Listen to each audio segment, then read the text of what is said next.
Assalamualaikum warahmatullahi wabarakatuh.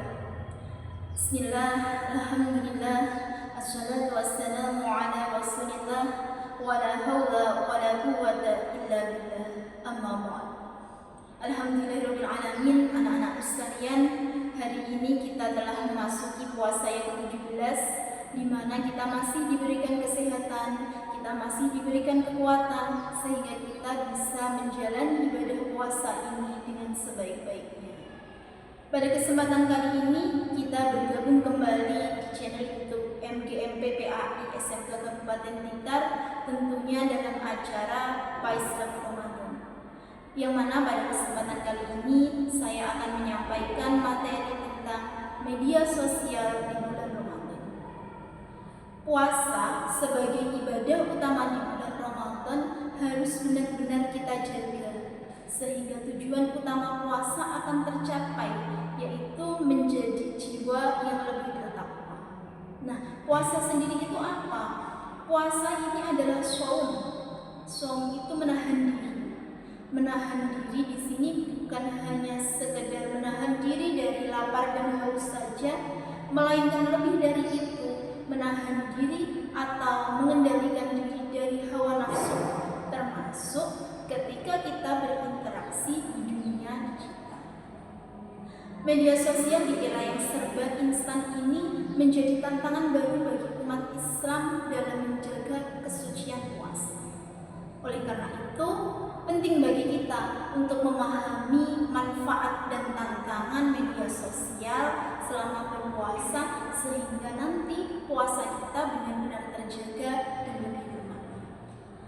Banyak sekali media sosial yang bisa kita gunakan.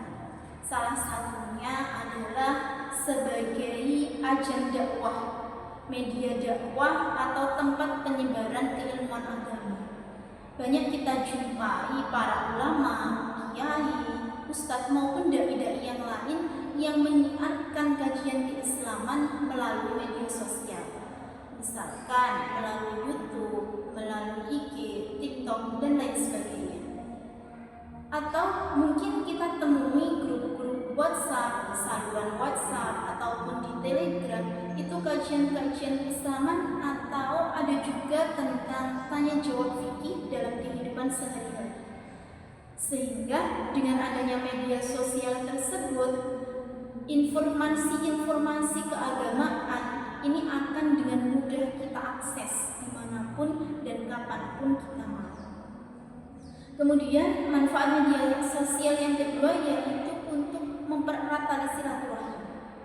Media sosial merupakan sarana atau alat yang paling efektif untuk mempererat silaturahmi, di mana dengan media sosial ini kita bisa saling bertukar kabar, kita bisa melakukan video call, atau bahkan hanya sekedar saling berbagi ucapan. Misalkan selamat menunaikan ibadah puasa, selamat berbuka, dan lain sebagainya. Nah, dengan adanya media sosial ini, orang-orang yang jarang kita temui di dunia nyata ini bisa dengan mudah kita hubungi lewat media sosial, sehingga hubungan persaudaraan, hubungan pertemanan ini akan tetap terjaga. Kemudian manfaat media sosial yang ketiga yaitu media sosial bisa kita gunakan sebagai tempat untuk mencari atau berbagi inspirasi kebaikan. Banyak konten-konten di medsos yang di situ menyajikan konten sosial, kemudian ada konten berbagi, konten-konten kemanusiaan, sehingga dengan adanya konten itu ini akan memotivasi kita untuk fastabiqul khairat, untuk berlomba-lomba dalam kebaikan. Nah, di dalam media sosial juga terdapat informasi-informasi keagamaan yang kita butuhkan selama puasa. Di antaranya banyak aplikasi tentang yang di situ memuat tentang jadwal waktu sholat, jadwal imsak, penentuan arah kiblat, atau mungkin ada aplikasi Al-Quran digital yang bisa dengan mudah kita baca dimanapun. Sehingga dengan adanya media media sosial, ini sarana ibadah kita akan semakin mudah. Namun dengan banyaknya manfaat tersebut, apabila kita tidak bisa menggunakan secara bijak, media sosial ini bisa menjadi tantangan tersendiri bagi kita. Salah satu tantangan utamanya yaitu kecanduan medsos. Banyak orang yang menghabiskan waktu berjam-jam hanya untuk berselancar di dunia maya. Nah, sudah pasti ketika mereka menghabiskan banyak waktu untuk bermain gadget, mereka akan melewatkan waktu sholat. Mereka akan melupakan tadarus Al-Qur'annya. Juga ketika berzikir pun mereka akan kurang fokus. Maka kita harus bisa membagi waktu. Kapan kita bermain HP, kapan kita beribadah.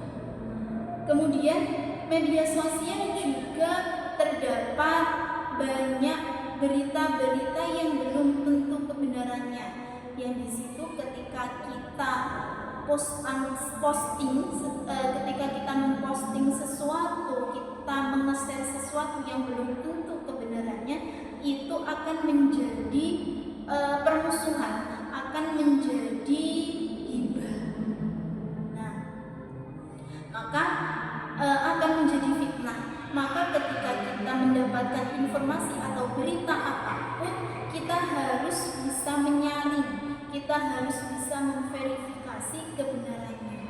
Kalau kita tidak tahu berita itu benar atau salah, maka sebaiknya informasi atau berita itu kita konsumsi sendiri, tidak perlu kita share ke orang lain. Selanjutnya, di media sosial juga banyak sekali konten-konten yang kurang bermanfaat atau bahkan mengandung unsur maksiat. Misalkan ada video vulgar, ada gosip-gosip. Nah, ketika kita tidak bisa berbashor, kita tidak bisa menjaga pandangan, maka media sosial ini akan menjadi sumber dosa bagi kita. Sebagai umat Islam, kita harus bisa mengendalikan diri, harus bisa menjaga pandangan kita dari melihat sesuatu yang memang itu dilarang oleh agama. Nah, bagaimana supaya media sosial ini tetap bermanfaat bagi kita? Maka kita harus bisa menata niat. Niatilah menggunakan medsos untuk hal-hal yang baik, misalkan untuk mencari ilmu, untuk bersilaturahim, atau untuk mencari atau membagikan inspirasi kebaikan. Namun perlu diingat bahwa ketika kita terlalu lama menggunakan medsos, kita akan lalai dengan ibadah. Maka kita harus benar-benar bisa mengatur waktu, harus bisa membagi waktu, harus tetap memprioritaskan ibadah kita. Dan juga kita harus bisa memilih konten yang bermanfaat, mana konten yang tidak bermanfaat. Hindarilah konten-konten yang berbau negatif, konten yang mengandung maksiat, atau konten-konten yang mengandung perdebatan. Terakhir, media sosial bagaikan pedang bermata dua. Apabila kita menggunakan secara bijak, maka media sosial ini akan menjadi ladang pahala bagi kita. Tetapi ketika kita tidak bisa mengendalikan, media sosial akan menjadi sumber dosa yang akan mengurangi atau bahkan menghapuskan pahalanya puasa. Sebagai umat Islam, kita harus bisa mengendalikan diri, harus bisa menahan diri dari bermedsos, sebagaimana kita menahan diri dari lapar dan dahaga. Sehingga puasa kita tidak hanya sah secara fikih saja, melainkan juga memperoleh atau mendapatkan nilai spiritual yang mendalam.